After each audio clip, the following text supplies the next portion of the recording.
अरब सागर में हवा के कम दबाव के चलते चक्रवाती तूफान आने की आशंका है और इसे देखते हुए अलर्ट जारी किया गया है कि 16 मई से लेकर 19 मई के बीच देश के 5 अलग अलग राज्यों में जहां पर समुद्री तटीय सीमाएं जुड़ती हैं वहां पर ये खतरा काफ़ी बड़ा हो सकता है, जिसमें केरल है, तमिलनाडु है, गुजरात है और इसके साथ साथ महाराष्ट्र भी शामिल है।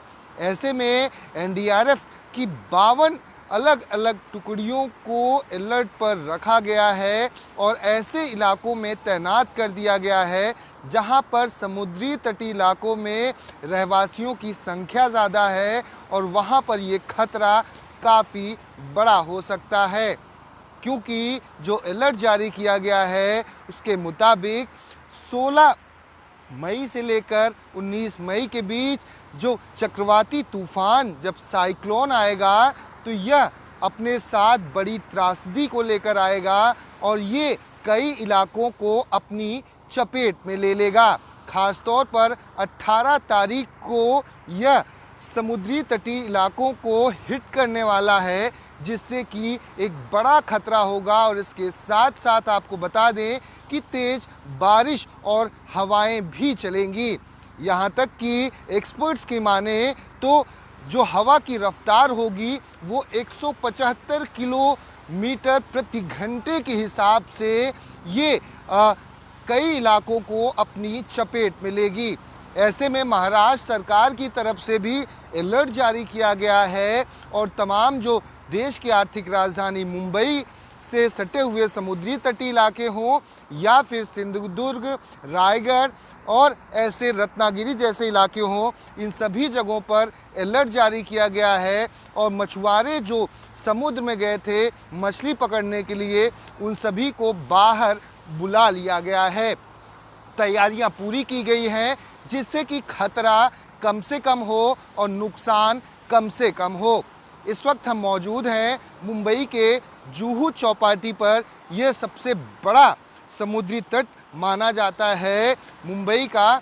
यहाँ पर बहुत ज़्यादा संख्या में सैलानी पहले आया करते थे लेकिन कोविड काल की वजह से इस पर कहीं ना कहीं अंकुश लगा है प्रशासन की तरफ से।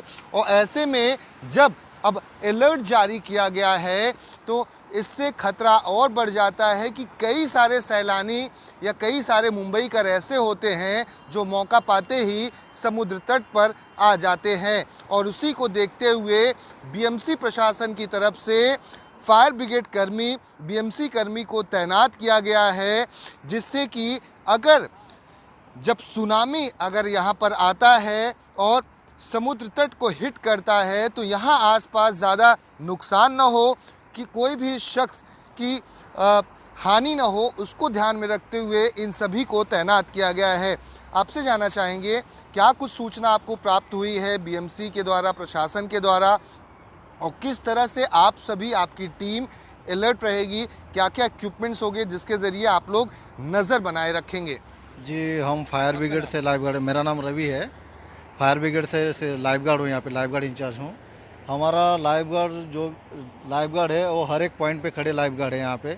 उनके साथ लाइफ गार्ड बोर्ड है या फिर वॉकी टॉकी भी है, कांटेक्ट करने के लिए एक दूसरे पॉइंट से बात करने के लिए कुछ बैकअप चाहिएगा उस हिसाब से।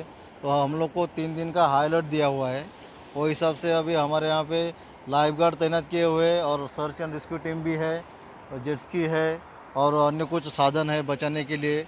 लाइफ गार्ड रिंग है, लाइफ गार्ड बोर्ड है वो हिसाब से। और लॉकडाउन की वजह से यहाँ पे अभी पहले से तो भीड़ नहीं है, लेकिन जो भी लोग फूल डालने या फिर रस्सी डालने आते हैं तो उनके साथ हमारे लाइफ गार्ड खड़े रहते हैं। जैसे उनका काम होता है उनको हम बाहर निकाल देते हैं। जो खतरा बताया गया है कितना बड़ा खतरा है, और ऐसे में मुंबईकर या कोई भी जो पर्यटक है वो ना आए। कई बार लोग चुपके से भी आ जाते हैं घूमने के लिए और तट पर पहुंच जाते हैं, और ऐसे में साइक्लोन आ जाए तो कितना बड़ा खतरा हो सकता है, हाई टाइड आ जाए तो कितना बड़ा खतरा हो सकता है। ऐसे में आप लोग किस तरह से तैयार रहेंगे और किन किन चीज़ों पर पैनी नज़र बनाए रखेंगे? जी सर, जैसे मैंने पहले भी बताया, हर एक पॉइंट पे हमारे लाइफ गार्ड खड़े हैं। तो जैसे हम लोगों को पहली बात तो समुद्र किनारे पे आने नहीं दे रहे। तो अगर पानी बढ़ता भी है तो उसका कोई हमें खतरा नहीं हो सकता है। जैसे कि हम लोग पानी में लोगों का समुद्र किनारे नहीं आने दे रहे तो फिर लोग अंदर जाएंगे नहीं। ऐसा हमारा एकदम मतलब स्ट्रिक्ट ऑर्डर दिया है लाइफ गार्ड लोगों को कि समुद्र किनारे कोई आ ना पाए, वो हिसाब से। समुद्र किनारे कोई आ न पाए, इसका ख्याल पूरा रखा जा रहा है। फायर ब्रिगेड कर्मी है, गोताखोर है, हर तरह से लोग तैयार हैं। आपके पास ये सीटी भी मौजूद है, और ये क्या इक्विपमेंट्स है, किस तरह से आप यहाँ पर लोगों की मदद के लिए तैनात किए गए हैं? आपका नाम? मेरा नाम अभिजीत मेहर। ये रेस्क्यू ट्यूब है, जो कोई डूबते हैं ना उसे इससे बचाते हैं, ये देते हैं उसके पास, इससे बचाते हैं। अच्छा, तो ऐसे में लोग कई बार मानते भी नहीं है, ये भी होता है आप लोग को परेशानी की, लोग मानते नहीं है, पहुंच जाते हैं, फिर उन्हें बाहर निकालना पड़ता है, कई बार अपने जीवन को भी संकट में डाल देते हैं वो सुनते ही नहीं, कितने बार बोलते हैं उसको, 2-4 बार जाते हैं हम सुना जाने के लिए, वो सुनते ही लेकिन नहीं सुनते ही नहीं। तो साफ तौर पर ये देख सकते हैं, ये सभी कर्मी हैं जो बीएमसी फायर ब्रिगेड की तरफ से हैं। ऐसे ही पूरे समुद्र तट जो ये जुहू चौपाटी का पूरा इलाका है, चाहे वो बात की जाए वर्सोवा से लेकर ये पूरे समुद्र तट जुहू तक जो खार तक जाता है, यहाँ पूरी तरह से तैयारी की गई है जिससे कि कोई भी चूक ना हो, इसका ध्यान रखा जा रहा है। वहीं जो मछुआरे बोट लेकर अंदर गए हैं, प्रशासन की तरफ से उन्हें हिदायत दी गई है और कई 142 बोटों को महाराज भर में बाहर बुला भी लिया गया है। तैयारियां पूरी की गई हैं और कोशिश प्रशासन की ये है कि जब ये साइक्लोन आए तो इसका खतरा कम से कम हो, जिससे कि लोगों की जान भी बचाई जा सके और आर्थिक तौर पर भी इसका जो खतरा है ना के बराबर हो। कैमरामैन संजय यादव के साथ दीपक दुबे, न्यूज़ 24 मुंबई।